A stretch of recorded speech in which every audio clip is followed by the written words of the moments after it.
আসসালামু আলাইকুম ওরহমতুল্লাহি ওবারাকাতুহু। স্বাগতম রাহিকুল মাখতুম অডিও বুকের প্রথম পর্বে।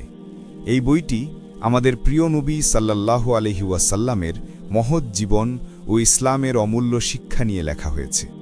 এখানে আমরা দেখব কিভাবে আল্লাহর হিকমত এবং নবী করিম সাল্লাল্লাহু আলাইহি ওয়াসাল্লামের দৃষ্টান্ত আমাদের জীবনের প্রতিটি মুহূর্ত আলোকিত করতে পারে। প্রতিটি গল্প, প্রতিটি ঘটনা আমাদের শেখায় ধৈর্য, ভক্তি এবং আল্লাহর প্রতি কৃতজ্ঞ হওয়ার গুরুত্ব। চলুন আমাদের হৃদয় খুলে এই মহৎ ইতিহাসের ভ্রমণে যাই এবং নবী সাল্লাল্লাহু আলাইহি ওয়াসাল্লামের জীবন ও তার অনুসারীদের করণীয় থেকে অনুপ্রেরণা নেই। আপনি শুনতে থাকুন হৃদয় খোলার জন্য এবং আধ্যাত্মিক অনুপ্রেরণা পাওয়ার জন্য। নবী সাল্লাল্লাহু আলাইহি ওয়াসাল্লামের জীবনচরিত বলতে বোঝায় প্রকৃতপক্ষে আল্লাহ প্রদত্ত সেই বার্তা বিচ্ছুরিত আলোক রশ্মির বাস্তবায়ন বা রূপায়ণ, যা রাসূলুল্লাহ সাল্লাল্লাহু আলাইহি ওয়াসাল্লাম মানবজাতির সম্মুখে উপস্থাপন করেছেন এবং যার মাধ্যমে মানুষকে ভ্রষ্টতার গাঢ় অন্ধকার থেকে উদ্ধার করে শাশ্বত আলোকোজ্জ্বল পথের উপর প্রতিষ্ঠিত করেছেন এবং মানুষের দাসত্ব ও শৃঙ্খল থেকে মুক্ত করে আল্লাহর দাসত্বে প্রবিষ্ট করেছেন। এমনকি ইতিহাসের চিত্রকেই পাল্টে দিয়েছেন এবং মানব জগতের জীবনধারায় আমূল পরিবর্তন আনয়ন করেছেন। সর্বযুগের সর্বশ্রেষ্ঠ মানব ও নবী সাল্লাল্লাহু আলাইহি ওয়াসাল্লামের পবিত্র জীবনধারার পূর্ণাঙ্গ প্রতিচ্ছবি অঙ্কন ততক্ষণ পর্যন্ত সম্ভব নয় যতক্ষণ না আল্লাহর বাণী অবতীর্ণ হওয়ার পূর্বের এবং পরের অবস্থার তুলনামূলক বিচার বিশ্লেষণ না করা হয়।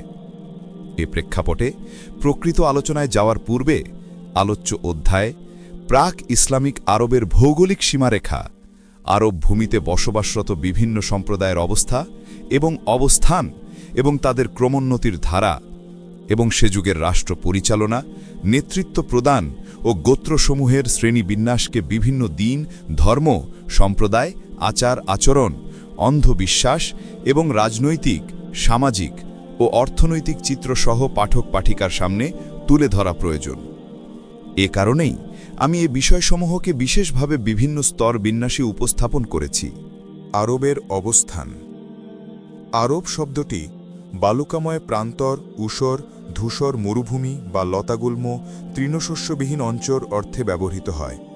শরণাতীত কাল থেকেই বিশেষ এক বৈশিষ্ট্যগত অর্থে আরব উপদ্বীপ এবং সেখানে বসবাসকারী সম্প্রদায়ের জন্য এ পরিভাষাটি ব্যবহৃত হয়ে আসছে। আরবের পশ্চিমে লোহিত সাগর ও সিনাই উপদ্বীপ, পূর্বে আরব উপসাগর ও দক্ষিণ ইরাকের এক বড় অংশ এবং দক্ষিণে আরব সাগর, যা ভারত মহাসাগরের বিস্তৃত অংশ, উত্তরে সাম্রাজ্য এবং উত্তর ইরাকের কিছু অংশ। উল্লেখিত সীমান্তসমূহের কোনো কোনো ক্ষেত্রে কিছুটা মতবিরোধ রয়েছে। সমগ্র ভূভাগের আয়তন 10 লক্ষ থেকে 13 লক্ষ বর্গমাইল পর্যন্ত ধরা হয়েছে। আভ্যন্তরীণ ভূগোলিক এবং ভূপ্রাকৃতিক দৃষ্টিকোণ থেকেও আরব উপদ্বীপ অত্যন্ত গুরুত্ব এবং তাৎপর্য বহন করে। এই উপদ্বীপের চতুর্দিক মরুভূমি বা দিগন্ত বিস্তৃত বালুকাময় প্রান্তর দ্বারা পরিবেষ্টিত, যে কারণে এই উপদ্বীপ এমন এক সুরক্ষিত দুর্গে পরিণত হয়েছে যে কোনো বিদেশি শক্তি বা বহিঃশত্রুর পক্ষে এর উপর আক্রমণ পরিচালনা, অধিকার প্রতিষ্ঠা কিংবা প্রভাব বিস্তার করা অত্যন্ত কঠিন। এই নৈসর্গিক কারণেই আরব উপদ্বীপের মধ্যভাগের অধিবাসীগণ সেই সুপ্রাচীন এবং শরণাতীত কাল থেকে সম্পূর্ণ স্বাধীন থেকে নিজস্ব স্বাতন্ত্র্যগত বৈশিষ্ট্য বজায় রেখে চলতে সক্ষম হয়েছে। অথচ অবস্থানের দিক থেকে এই উপদ্বীপটি এমন দুই পরাশক্তির প্রতিবেশী যে ভূপ্রকৃতিগত প্রতিবন্ধকতা না থাকলে এই দুই পরাশক্তির প্রভাব থেকে মুক্ত থাকা আরববাসীর পক্ষে কখনো সম্ভবপর হতো না।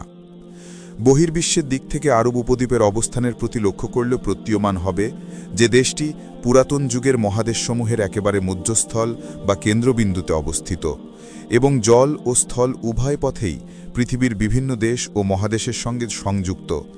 এর আত্রিন উত্তর নৈরেন্তি সীমান্ত হচ্ছে আফ্রিকা মহাদেশে গমনের প্রবেশদ্বার, উত্তর পূর্ব সীমান্ত হচ্ছে ইউরোপ মহাদেশে প্রবেশের প্রবেশদ্বার ও পূর্ব সীমান্ত হচ্ছে ইরান ও মধ্য এশিয়া হয়ে চীন, ভারত সহ দূর প্রতীচ্ছে গমনাগমনের দরজা। এভাবে পৃথিবীর বিভিন্ন দেশ ও মহাদেশ থেকে সাগর ও মহাসাগর হয়ে আগত জলপথ আরব উপদ্বীপের সঙ্গে চমৎকার যোগসূত্র রচনা করেছে। বিভিন্ন দেশের জাহাজগুলো সরাসরি আরবের বন্দরে গিয়ে ভেড়ে। এরূপ ভৌগোলিক অবস্থান ও সীমারেখার প্রেক্ষিতে আরবের উত্তর ও দক্ষিণ সীমান্ত ছিল বিভিন্ন সম্প্রদায়ের ব্যবসা বাণিজ্য, কৃষি ও মতবিনিময়ের লক্ষ্যস্থল বা কেন্দ্রবিন্দু।